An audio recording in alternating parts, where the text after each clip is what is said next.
Breaking news చూస్తున్నారు. AP liquor scam లో ED దూకుడు పెంచింది. లిక్కర్ స్కామ్ లో 441 కోట్ల రూపాయల ఆస్తులను జప్తు చేసింది enforcement directorate. Prevention of money laundering act 2002 కింద ఈడీ చర్యలకు ఉపక్రమించింది. రాజు కసిరెడ్డి, వాసుదేవరెడ్డి, బూనేటి చాణక్య ఆస్తులను ఈడీ అటాచ్ చేసింది. లిక్కర్ స్కామ్ లో 3,500 కోట్ల రూపాయల కిక్ బ్యాక్లు సేకరించినట్లు ఈడీ గుర్తించింది. దీంతో పాటు అనుకూల బ్రాండ్లకు సప్లై ఆర్డర్లు, ధరలు పెంచినట్లుగా ఆరోపణలున్నాయి. ధరల పెంపుతో ప్రతి కేసుపై 15 నుంచి 20% ముడుపులు అందినట్టుగా తెలుస్తోంది. అక్కడ మరి ముఖ్యంగా ఇన్వెస్టిగేషన్ జరుగుతున్న క్రమంలో ఇక లిక్కర్ స్కామ్ సొమ్ముతో రియల్ ఎస్టేట్ పెట్టుబడులు, ఆస్తుల కొనుగోలు గురించి కూడా ఇన్వెస్టిగేషన్లు గుర్తించినట్టుగా తెలుస్తోంది. ఇప్పటి వరకు 1,048 కోట్ల రూపాయల మనీ ట్రయల్ గుర్తించింది ఈడీ. ఈడీ ఆస్తుల జప్తుపై రియాక్ట్ అయ్యారు ఆంధ్రప్రదేశ్ మంత్రి నారా లోకేష్. లిక్కర్ స్కామ్ లో బయటపడ్డ ఆధారాలపై జగన్ సమాధానం ఇవ్వాలంటూ చెప్పుకొచ్చారు నారా లోకేష్. సైలెంట్ గా ఉండడమే బెటర్ అనుకుంటున్నారా అంటూ కూడా చెప్పుకొచ్చారు ఆయన. లిక్కర్ స్కామ్ లో ఏపీలో ఎంతో మంది పేదల జీవితాలు నాశనమయ్యాయి. లిక్కర్ స్కామ్ లో ఏపీలో ఎంతో మంది పేదల జీవితాలు నాశనమయ్యాయి అంటున్నారు నారా లోకేష్. స్కామ్ తో మీ పార్టీ నేతలు జేబులు నిండాయంటూ కూడా చెప్పుకొచ్చారు. ఈ క్రమంలో నారా లోకేష్ చేసిన వ్యాఖ్యలు ప్రస్తుతం సంచలనంగా మారుతున్నాయి. దీని మీద వైసీపీ రియాక్షన్ ఎలా ఉండబోతుంది అనేది ఆసక్తికరంగా మారుతుంది. మరి ముఖ్యంగా ఆంధ్రప్రదేశ్ మాజీ ముఖ్యమంత్రి వైఎస్ జగన్ రియాక్షన్ ఎలా ఉండబోతుంది అనేది డీటెయిల్ ఇన్ఫర్మేషన్ తెలుసుకునే ప్రయత్నం చేద్దాం. అసలు ఎటువంటి డెవలప్మెంట్ చోటు చేసుకునే అవకాశం ఉంది, ఎటువంటి డెవలప్మెంట్స్ ఇప్పుడు ఉన్నాయనేది డీటెయిల్గా మాట్లాడుకుందాం. మా AP input editor Krishnamohan updates అందించేందుకు సిద్ధంగా ఉన్నారు. కృష్ణమోహన్, ఫస్ట్లీ ఈ 440 కోట్లకు సంబంధించి మాట్లాడుకుంటే ఇప్పుడు దీని మీద ఉన్న స్టేటస్ ఏంటి? ఆల్రెడీ 3,500 కోట్లు అంటూ కూడా మాట్లాడుకుంటున్న క్రమంలో దానిలో ఇది భాగమా, లేకపోతే ఇది కాకుండా వేరేనా? అంటే 3,500 కోట్లు కాకుండా వేరే ఉందా? సత్యన్, ఈ కేసుకు సంబంధించి విషయంలో మాత్రం ఈడీ స్కామ్ లో ఈడీ ఎంట్రై ఈడీ దూకుడుగా కూడా వెళ్తుంది. కారణం ఏంటంటే సిట్టు ముందు కేసుని బదిలీ చేశారు. 3,500 కోట్ల రూపాయలు స్కామ్ జరిగిందంటే దీంట్లో 42 మందిని ఇప్పుడు దాకా అరెస్ట్ అయ్యారు. కొంతమంది బెయిల్ మీదకి వచ్చారు, కొంతమంది ఇంకా స్టిల్ జైల్లో ఉన్న పరిస్థితి కనపడుతుంది. ఈ నేపథ్యంలోనే ఈడీ ఎంట్రీ అయింది. ఈడీ కూడా ఎంట్రీ అయ్యి దాదాపుగా ఒక 6 నెలల ముందు 3 నెలల ముందు ఈడీ చాలా క్లియర్ గా ఒక మాట చెప్పింది. దీంట్లో కొన్ని ఆస్తులు ఉన్నాయి, మేము అటాచ్ చేయడానికి చూస్తున్నామని కోర్టుకి కూడా డైరెక్షన్ ఇచ్చింది. కోర్టు దీని మీద పూర్తి వివరాలు సేకరించిన తర్వాత క్లియర్ గా దానికి సంబంధించిన ఆహారాన్ని తీసుకునే ప్రయత్నం అయితే చేసింది. So ED direction, court direction మీద ఈడీ కూడా ఈ దూకుడుగా వెళ్లే ప్రయత్నం చేసింది. దీంట్లో 441 కోట్ల రూపాయలను ఆస్తులని జప్తు చేసిన పరిస్థితి మనకు తెలిసిందే నిన్న. దీని మీదనే ఇది preparation of money laundering act 2002 కింద ఈ చర్యలు చేసి పెట్టారు.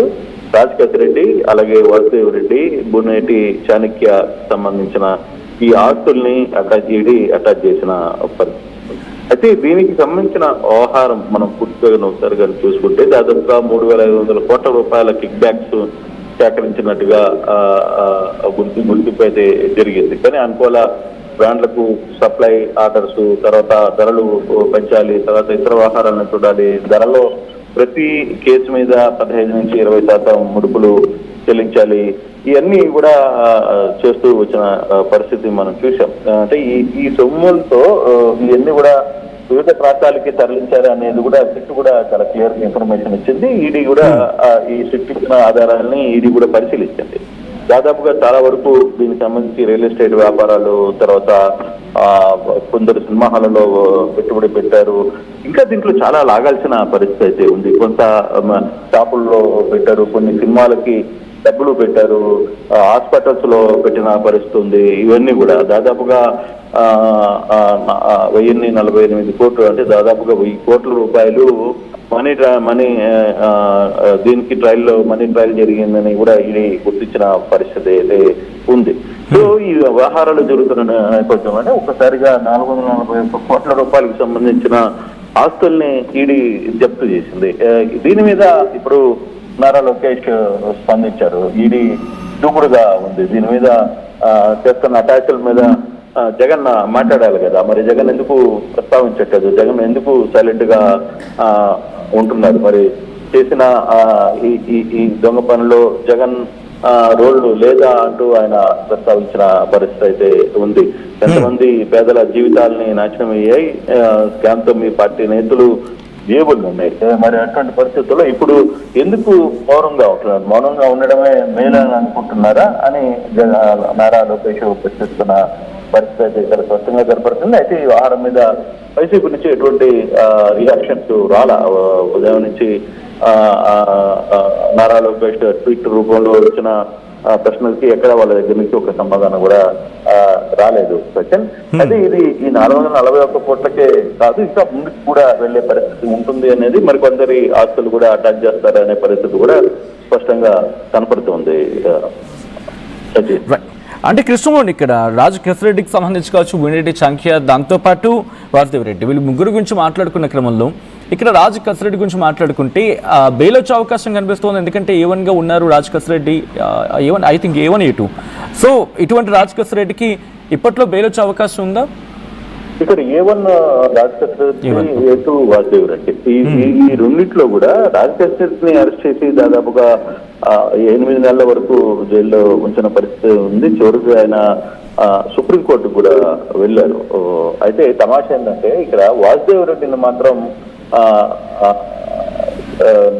కేవలం ఒక 4 రోజుల క్రితం మాత్రమే పోలీసులు అరెస్ట్ చేశారు. ఇంతకాలంగా ఎందుకు వాసుదేవ్ రెడ్డిని అరెస్ట్ చేయలేకపోయారు? వాసుదేవ్ రెడ్డి ఊర్లోనే ఉన్నారు, ఆయన క్లియర్ గా తిరుగుతున్నారని. అయితే ఇప్పుడు మరో ఇంకొక స్కామ్ బయటపడింది ఇదే విషయంలో. కేవలం ఈ లిక్కర్ స్కామ్ కి సంబంధించి డబ్బులు వసూలు చేయడం, అంటే లిమిటెడ్ బ్రాండ్స్ కి పర్మిషన్స్ ఇవ్వడం, ద్వారా వచ్చిన కిక్ బ్యాక్స్ తీసుకోవడం ఒక ఎత్తు అయితే, అసలుకి ప్రభుత్వం తర్వాత నుంచి ఈ లిక్కర్ ని ట్రాన్స్పోర్ట్ చేసే విషయంలో కూడా ఒక పెద్ద స్కామ్ చేశారు అనేది వాసుదేవ్ రెడ్డి మీద వచ్చిన కంప్లైంట్. దీంట్లో మరో 4 మీద కూడా 400 కోట్ల రూపాయల స్కామ్ జరిగింది అనేది చెప్తున్నారు. దీంట్లో వాసుదేవ్ రెడ్డి రోల్ ఉంది. వాసుదేవ్ రెడ్డి సొంత బావమర్దిగా ఉన్న మాజీ ఎమ్మెల్యేగా ఉన్న ఉదయ్ భాను అల్లుడు విజయ్, అతని పేరు కూడా ప్రస్తావనకు వచ్చింది. ప్రస్తుతం విజయ్ అందుబాటులో లేరు. ప్రస్తుతం విజయ్ దుబాయ్లో, ఆయన రాగానే దుబాయ్కి వెళ్ళిపోయి అక్కడ పౌరసత్వం తీసుకున్నారు. తాజాగా వాళ్ళు వచ్చిన నిబంధనల ప్రకారం 10 లక్షలు కడితే పౌరసత్వం ఇస్తామని ఆ యాంగిల్లో వాళ్ళు అట్లా ఆయన తీసుకుని అక్కడ ఉన్నారు. కానీ ఇప్పుడు దాకా విజయ్ని ఎందుకు టచ్ చేయలేకపోతున్నారు, విజయ్ని ఎందుకు ఆపుతున్నారు, విజయ్ని ఎందుకు పిలిపించలేకపోతున్నారు అనేది కూడా ఒక చర్చ ఉంది. అయితే ఇక్కడ గతంలో వైసీపీ పార్టీలో ఉన్న ఉదయ్ భాను ఇప్పుడు జనసేన పార్టీలోకి వెళ్ళిపోయారు. ఆయనకి తెలుసు ఇది తిరిగి మనకి చుట్టుకుంటుంది అనే నేపథ్యంలోనే ఆయన జనసేన పార్టీ జెండా కిందకి వెళ్ళిపోయారు. కాబట్టి అక్కడి నుంచి కొంత అల్లుడిని కాపాడుతున్నారు అనే ఒక చర్చ పెద్ద ఎత్తున జరుగుతోంది. మరి ఇంతమంది నిందుల్ని ఇప్పుడు వాసుదేవ్ రెడ్డిని ఇంతకాలంగా వదిలేసి లాస్ట్ మూమెంట్ లో అరెస్ట్ చేయడం ఒక ఎత్తు. రెండవది ఇప్పుడు విజయ్ని ఇప్పుడు వరకు కూడా ఎందుకు అరెస్ట్ చేయలేకపోతున్న ప్రశ్నలు కూడా వస్తున్నాయి. అయితే ఒకటి, ఈ ఓవరాల్ స్కామ్, ఇన్ని కోట్ల రూపాయల స్కామ్ లో ఈడీ దాదాపుగా 400 కోట్ల రూపాయలు అటాచ్ చేసింది. తర్వాత 334 కోట్లు ఆస్తులు ఇంకా పరిగణలో ఉన్నట్టుగా గుర్తించిన పరిస్థితి ఉంది. ఒకవైపు నారా లోకేష్ చాలా క్లియర్ గా చెప్తున్నారు, మరి జగన్ ఎందుకు మాట్లాడలేకపోతున్నారు అని చెప్పి అడుగుతున్నారు. మరి ఇప్పుడు దాకా కూడా వైసీపీ నుంచి ఈ పర్టికులర్ ఇష్యూలో ఎక్కడ స్పందన రావట్లేదు. సో ఫర్దర్ గా ఏ విధంగా ఉండబోతుంది, ఈ ఈడీ దూకుడు ఇంకా ముందుకు వెళ్ళబోతుందనే సమాచారం. చాలా వ్యక్తుల ఆస్తులు అటాచ్ అయ్యే పరిస్థితులు ఉన్నాయని కూడా చెప్తున్నారు. అయితే ఇప్పటికే లిక్కర్ స్కామ్ లో కొంతమంది బెయిల్ రావడం, బయటికి వచ్చిన పరిస్థితి కూడా మనం చూస్తున్నాం. అంటే వాళ్ళందరికీ బెయిల్స్ వచ్చాయి, లీగల్ ప్రకారంగానే వాళ్ళకి కూడా బెయిల్స్ వచ్చిన పరిస్థితి ఉంది. కొంతమంది రాజకేశ్వరి లాంటి వ్యక్తి సుప్రీంకోర్టుకి వెళ్ళిన తర్వాత కూడా సుప్రీంకోర్టులో చాలా క్లియర్ గా ఒక మాట చెప్పాడు. సుప్రీంకోర్టులో అసలు సూత్రధారివి, మొత్తం వ్యవహారాన్ని నడిపిన నీకు బెయిల్ ఇస్తే ఎలా అని చెప్పి సుప్రీంకోర్టు ప్రశ్నించిన పరిస్థితి. సో అతనికి ఆ ద్వారాలన్నీ కూడా క్లోజ్ అయ్యాయి. సో అటువంటి సిచ్యువేషన్ లో ఫర్దర్ గా ఈడీ ఎంటర్ తర్వాత అటాచ్మెంట్ అన్ని సెట్ పక్కన పెడితే ఈడీ ఎంటర్ అయిపోయి అటాచ్మెంట్ కూడా చేసిన పరిస్థితుల్లో ఈడీ ఇక రాబోయే రోజుల్లో ఏ విధంగా స్పీడ్ కాబోతుందని కూడా చూడాల్సిన పరిస్థితి అయితే కనపడుతుంది. Right Krishnamohan, thanks for the update.